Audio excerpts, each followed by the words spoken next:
Estás escuchando Falta en Vido, el magazine de los domingos por Radio M, junto a Guillermo Acrich, Federico de Cailiet y Luis Moro. Estamos aquí en Falta en Vido y la nota central, la nota de este programa número 21 para todo el Centro Norte Provincial por Radio M. Lo decíamos, Luis, es un gusto que nos vamos a estar dando en este momento y nos está esperando en línea.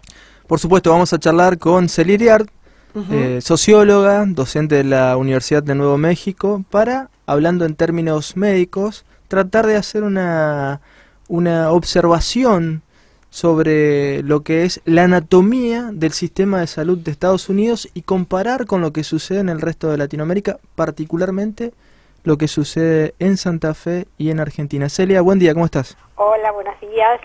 ¿Qué se puede decir a grandes rasgos? Porque según lo que hemos podido escuchar de tus disertaciones y de tus y leer tus trabajos, ¿no? Es un tema muy largo, pero ¿cómo se podría sintetizar un poco este tema? Bueno, básicamente, digamos, es difícil hablar de Latinoamérica e incluso es difícil hablar de Argentina en su conjunto, porque hay muchas diferencias, pero vamos a pensar básicamente en países como Brasil y como en Argentina. Yo voy a usar el ejemplo de Santa Fe, que es lo que ustedes tienen cerquita, versus lo que pasa en Estados Unidos y en otros países latinoamericanos y en Europa también ahora con la crisis. La diferencia más importante es una definición del acceso a la salud, de la universalidad, basada en derecho de los ciudadanos, que es lo que existe en Brasil, que es lo que existe en general en Argentina y en particular en Santa Fe, y versus una universalización basada en que todos deben pagar para acceder a un servicio de salud, ¿no? Esto es lo que cuando se hablan de los seguros, todo lo que se quiso acá imponer en los 90, que quedaron muchas huellas de esto en los sectores de las obras sociales y en muchas del sector público de algunas provincias y en particular de la capital federal, por ejemplo. La marca más grande es esto, una posibilidad de una persona que tiene una necesidad de salud, no tiene ninguna cobertura de obra social o no puede pagar un prepago, pero entra a un hospital en Santa Fe o va a su centro de salud cercano a su casa y recibe una respuesta de atención médica, y en Santa Fe en particular, con todas las dificultades que hay. Digo, no voy a hacer una alabanza en vacío a un sistema. Todas las dificultades que hay las conozco y la gente las conoce más que yo. Pero de todas maneras la gran diferencia sería esto: la posibilidad de entrar y tener una respuesta dentro de un sistema de salud sin tener que mostrar que tengo un seguro que me lo está cubriendo, o sin ser rechazado si es que no puedo pagar de mi bolsillo el dinero que me piden, versus uno como el de Estados Unidos, que no se puede entrar a ningún hospital estatal. Donde yo trabajo, la Escuela de Medicina, tiene el hospital universitario y dependemos del estado, que sería como una provincia, de Nuevo México. Sin embargo, nadie puede entrar a ese hospital si no muestra tener un seguro, o si luego no va a recibir, porque no se lo cobran en el momento por ahí, pero se recibe una factura luego en su casa. Hay algo que me impactó en una de las entrevistas que te realizamos, y que era esta mención que hacías del miedo, ¿no? De un trabajador, de los trabajadores estadounidenses, de los ciudadanos estadounidenses, a concurrir a ver a los médicos por esto de la factura. No saben qué van a, no saben la cuenta, no saben qué es lo que van a tener que pagar. ¿Por qué sucede esto? Bueno, básicamente porque el sistema de salud de Estados Unidos no tiene una estructura de costos, ni tiene un sistema en el cual está diferenciada la prestación, por ejemplo, el honorario médico del honorario de que después te va a mandar a hacer un laboratorio de otra parte, y ese lugar donde vas tiene su propio honorario. Entras como en una máquina, digamos, en la cual claro, el médico hace y deshace, prescribe y demás dentro del propio sistema, y por eso digo, en principio es fácil, no te cobran nada. O bueno, o presentás tu carnet si tenés un seguro.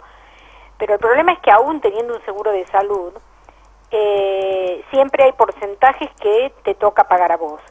Entonces, cuando te dicen que es el 20% de X práctica que necesitas hacerte, que X práctica puede ser una radiografía, Claro. una tomografía o una cirugía de cualquier índole, desde muy leve a muy compleja, vas a tener que pagar un porcentaje. Esto es un misterio, digamos, vos no podés ir, yo lo he intentado, yo he ido y he dicho de antemano, por favor díganme cuánto es. Entonces te dicen algo, pero después ese algo nunca se cumple, porque después empiezan a aparecer costos que nadie te los podía decir en adelantado.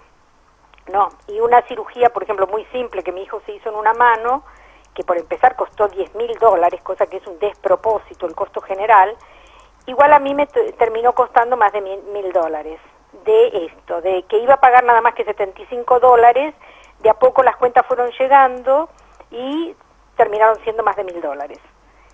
Entonces, si no lo podés pagar, lo que te pasa es que hay una cosa que se llama que las empresas, por ejemplo, te insisten varias veces, por ejemplo, el hospital o lo que fuere, estos que te mandan las boletas, y luego de un tiempo de que vos no pagás, la venden la deuda a unas empresas que hacen recolección de deudas y que te empiezan a atormentar con llamados de lo más siniestros, y que cuando vos seguís sin poder pagar llega un punto que lo que hace que eso pasa a una calificadora de crédito, y la calificadora de crédito te baja el puntaje para tu crédito. Llegado a un punto, tu puntaje es muy malo, vos no tenés acceso a crédito. Y eso lo que significa no es, ok, no me puedo comprar el último televisor que quiero. Es que no puedo alquilar una casa, por ejemplo. O sea, el pobre necesita movilizarse, moverse, sí, alquilar. sí. Si tiene el crédito arruinado, que es lo que se llama, eso cualquier operación que vos vas a hacer, te lo chequean. O sea, repercute muy fuertemente en la vida en general de un ciudadano de Estados Unidos este Claro. sistema de salud donde el seguro predomina y donde es incierto la dimensión de la factura, que uno va a recibir, ¿no? Exactamente. Y digamos, y si uno tiene que, volviendo al ejemplo, digamos, volviendo a la situación de Argentina, ¿no? Volviendo a la situación de Santa Fe, particularmente, a veces uno, lo hablábamos recién con Federico, uno no valora lo que tiene Celia, ¿no? Porque lo tiene muy cerca, ¿no? Y no tiene la posibilidad también de contrastar con otros sistemas como el de Estados Unidos, que es la meca del capitalismo. Y además entra en un camino de costumbre, ¿no? Y piensa que eso es normal y es totalmente distinto en otros lados. Bueno, no es solo eso. Yo creo que si nos retrotraemos en Argentina mismo a los 90 u otros gobiernos que hubo en el propio Santa Fe, si pensamos, por ejemplo, que aún hoy están operando lo que llaman los hospitales descentralizados y los AMCOS, y que está siendo muy difícil, a pesar de que el gobierno, a nivel ministerial, el gobierno no quiere, exige que no se cobre a la gente nada, pero se había hecho una modalidad por la cual en el hospital público había que pagar algo, ¿no? El sistema Santa Fe está abogando porque esto desaparezca. Entonces, aún nosotros tenemos ejemplos relativamente recientes de hospitales desabastecidos, deteriorados. Por ejemplo, en Santa Fe se está haciendo mucha obra en renovar hospitales, centros de salud. Y bueno, esto que parece, no es como algo natural.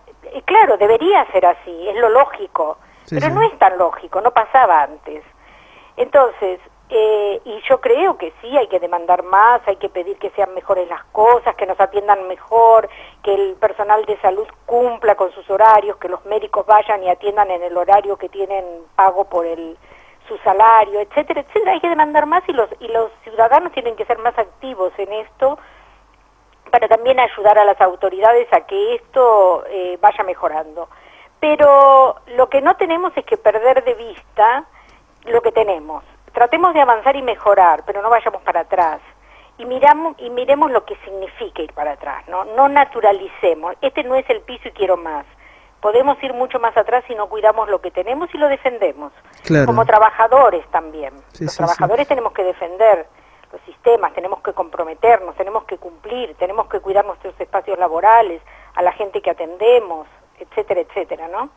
Y además... no yéndonos a Estados Unidos. Recién pensaba mientras te escuchaba, Celia, que aquí nomás en Chile hay un sistema de seguros también que es muy siniestro, ¿no? Funciona casi como en Estados Unidos. Claro. Bueno, esto es lo que se importó desde Estados Unidos en los 90, que yo estudié por muchos años. Por eso digo, hablar de Latinoamérica es difícil porque son paradigmas bastante diferentes. Colombia, Ecuador, el propio México tiene este concepto de seguro, donde por ahí tenés una atención primaria muy básica, donde la gente accede, pero el resto ya entra en un sistema de seguros o entra en un sistema de muchísima limitación de acceso a aquel que no tiene ningún seguro. Entonces, por eso digo, y si nosotros mismos nos pensamos a nosotros en los 90, con una profunda privatización, y la privatización implicó, y comercialización del sector público, implicó también un abandono por parte del Estado en lo que es el financiamiento de la infraestructura, ¿no? Claro. Edilicia, de equipamientos. Por ejemplo, en Santa Fe se está haciendo una fuerte inversión edilicia y de equipamientos.